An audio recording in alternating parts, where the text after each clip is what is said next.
right, Andreas, got some questions from you here. Let's dig right into them. So what do you like about your job as an entrepreneur? That's a good question. I like a lot of things about my job as an entrepreneur. The biggest one's probably the freedom, the sense of freedom, waking up and being the master, at least in the worldly sense, the master of my life. I'm obviously not the master of my life or of what happens. Someone else is. But I enjoy in the immediate sense, deciding when I wake up, deciding how much time I'm going to spend with my family, deciding what I'm going to do on any given weekday, and being able to steer a ship and come up with creative ideas and manage a team, and I enjoy it. It's an incredible sense of freedom, and I think the freedom is the most attractive thing to me. Number two, usually we humans are looking for what really drives us. Many people find it difficult when it comes to finding their own real passion. How did you manage to find your passion? It's an interesting question. What I do right now for business is not necessarily something that I'm super duper passionate about. I'm very interested in it, and I like it, and I'm good at it. But it's actually not something that I'm super passionate about. I'm passionate about nerdy stuff like history, theology, philosophy, that kind of stuff. I'm less passionate about what I actually do for business, but I enjoy what I do. It's an interesting area, and like I said, I'm good at it. So yeah, that's not something I can give you the correct answer to, because I'm not really doing the thing that I'm super passionate about. Although, I mean, in kind of a roundabout way, you could say that you could say that I am passionate about what I said in answer number one, which was the freedom, right? The freedom of being an entrepreneur, the lifestyle. I am passionate about that. I enjoy that very much. But yeah, as far as how did I manage to find my passion, it's for me, it's just not something I can give the answer that you're looking for, I think, because my business, in fact, is not one of my main passions. Let's see, number three, what was your biggest mistake? Oh, and by the way, that's an important thing to consider. It doesn't need to be one of your passions. You need to find something in life that you enjoy doing, that you don't hate, right? That is profitable and that allows you to balance, economic or financial success with the things that you are passionate about. You know what I mean? So the thing that you do to make money doesn't need to be the thing that you're passionate about. If it is, that's great, that's fantastic, but it doesn't need to be.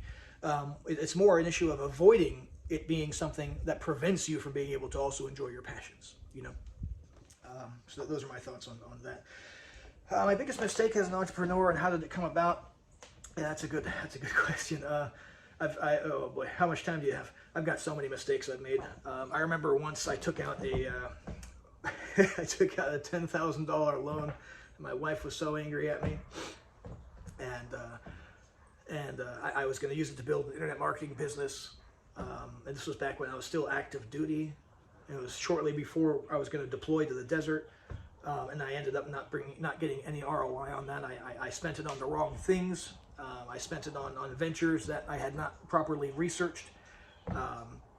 I wasted a lot of it on the fancy version of things that weren't necessarily really needed. Instead of being frugal, like the best form of animation, the best types of software, the best types of the most expensive freelancers, or all that kind of stuff. So I was not smart with my initial starting loan, and so that business actually ended up failing. Not because I ran out of money per se. It actually, well, that brings us to another mistake. I launched a business in a space where I had not properly researched what types of skills I would need, or what type of client acquisition approach I would need. And so I built this very cool business. It was a reputation management business. Very, very cool software. I actually acquired white label rights to a software and then built a system around it. And it was great. It was very cool. I'm not going to lie. But I had this impression that I was going to just be doing inbound marketing and have Facebook ads bringing new clients and stuff in. And it became very quick once we finally launched it. That was not the case. And so I, at the last minute, had to scramble and learn how to cold call. How to reach out to local businesses and in a very hands-on way, try to acquire clients. And we did acquire a couple, but it was not going to be enough to feed the family by the time my enlistment ended, and I had to get out of the Air Force. And so I had to kind of scrap that idea and set that aside. And there was a lot of wasted time and a lot of wasted money. It was actually a very sad and depressing time for me. That was a huge mistake on my part. So you gotta be smart and strategic. If you're gonna launch something, you gotta do the research. You gotta know what's expected of you. You can't just wing it. You can't. Some people get lucky and that works, but it's highly inadvisable. And you gotta keep in mind. In my case, I had 4 kids and a 5th on the way at the time, which makes it an even more, really bad move on my part. So those were a couple of huge mistakes. If we had more time, I could sit here and I could give you a whole lot more in the way of mistakes that I've made and that I've learned from. But those are the main 2 that come to mind. How do I motivate myself when I don't really feel like doing something that has to be done? It used to be not at all. It used to be I wouldn't motivate myself to do it, and I would just kick it down the road and put it off, and eventually get all anxious about it and stop thinking about it, and all sorts of trouble would happen. That was in the early days of my business. I had a big problem motivating myself to do the things that needed to be done, and then of course whatever it was would end up getting done at like the last minute, right? The last minute, which is never fun. Now I actually have a real time. I call him my executive productivity manager. A guy who I actually am working with in real time on keeping track of my tasks and the time that it takes to do them and stuff like that. And actually, I don't know if gamification is the right word, but it triggers something that actually makes you, even on the tasks that you hate doing, you actually get like, I don't know if it's a dopamine rush from completing each one or what it is. I'm not a psychologist or anything. But it actually becomes kind of fun to get those to-do list items done, because you enjoy the feeling that you get when you click that button and it disappears. And the fact that there's another human involved in the process, it gives you that sense of accountability that makes you want to do it as well. So that's one thing that's worked for me quite a bit recently in motivating myself to do, the not so fun things that I need to do in my business. 3 tips you would give your 20-year-old you along the way, and why exactly these tips? Let's see. Tip number 1 would be stay in shape. Stay in shape, which I know it doesn't sound like it's directly business or entrepreneur related, but a big part of getting up and doing what you have to do is being physically fit. I did not do a good job over the years of keeping that up, especially after I left active duty and became a civilian. I let myself go big time, and what that leads to is a sense of lethargy that makes you not just physically tired or lazy, or like you don't want to get up and go up the stairs to go do something, but that also becomes a mental state of mind as well. And so yeah, that's something that I've just finally done a 180 on in the last 6 months or so. I'm probably better shape now than I ever was when I was in the Air Force, or at least in the latter half of my career. But it's incredibly important. If you're going to be an entrepreneur, you have to be physically fit, because there's a direct connection between your physical fitness and your mental fitness. Let's see, what's another tip I would give myself? Tip I would give myself is to get the productivity and accountability attribute under control, like quickly come up with some type of a system. Just in the last year, I've come up with a system that helps me not procrastinate and actually, get up in the morning and do all the things that I need to do, without kicking them down the road.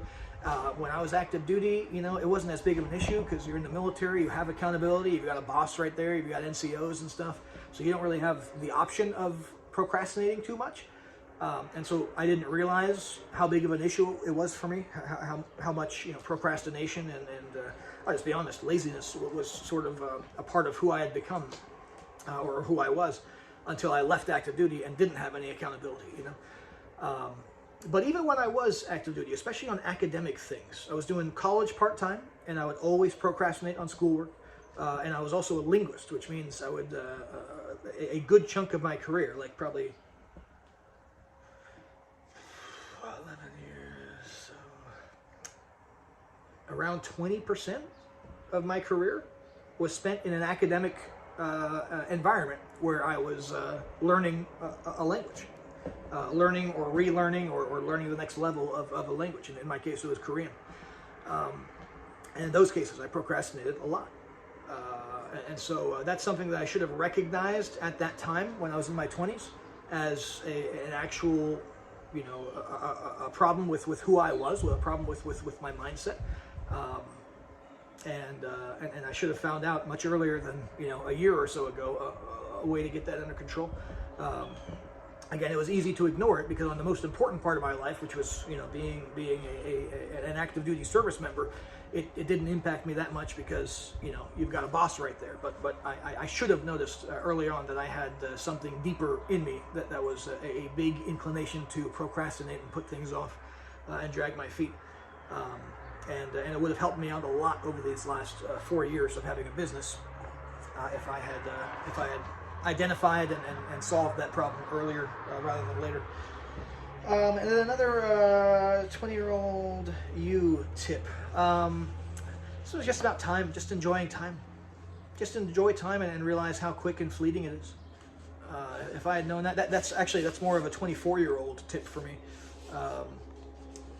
You know, I spent so much time dreaming, especially on the business side of things, but also about other things.